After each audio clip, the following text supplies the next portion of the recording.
is we talk about 3 ways that you can work with your mind. Let's see if I can, I thought I had a tissue here. Oh, here it is. What you attend to, what you intend, and how you interpret experiences. What you attend to is what you give attention to becomes your life. What is on the altar of your life?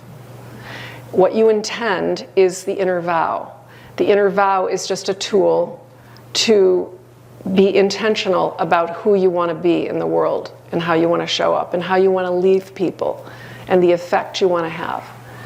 So it gets you to be, it's like an alignment tool for your higher self. So even when you feel like you're in a mood or you're having a reaction, you remember, my inner vow, I'm going to be that. So that's intention. And then interpret is how you're interpreting your story. You know, you can never be bigger than your story about yourself. So whatever story you're making up in the moment and whatever meaning you're making up, we are meaning-making machines. That's how we work. So make up something that's going to serve you.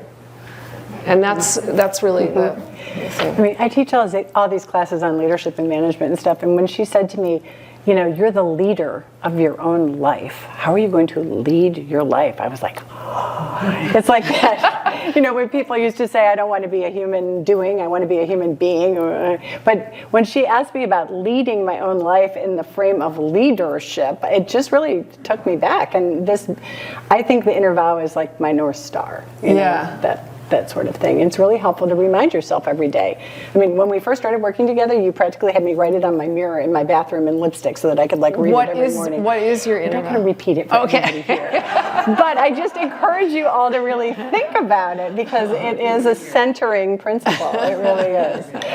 We should probably take some questions from the audience too, because I think people are like brimming. Anybody have an inner vow they want to share? There we go. Well, give us some examples of inner vows. Okay. What they look like. All right. Okay. Well, I'll do mine. Okay. My old one, when I first made this up, I actually started this like 30 years ago with some girlfriends that were all consultants, and we had gone to a wheatgrass juice retreat, and we were at the airport.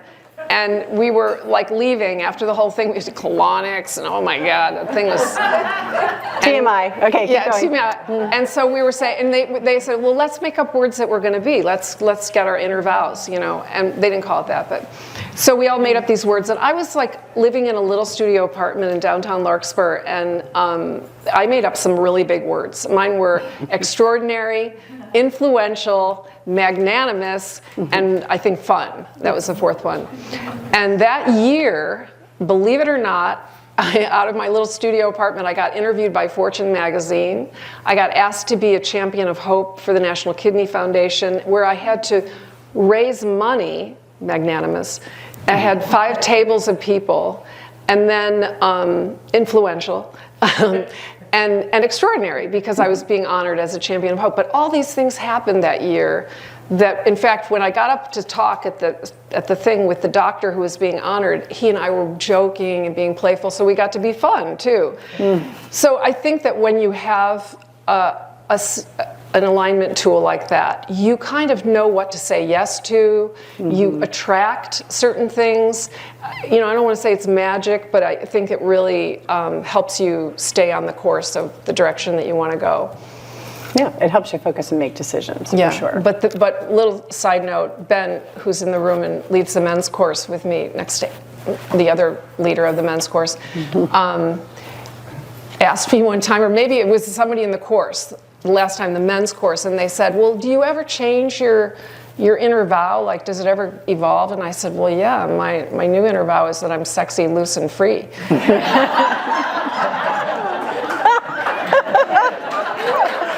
I love that. So that went over well.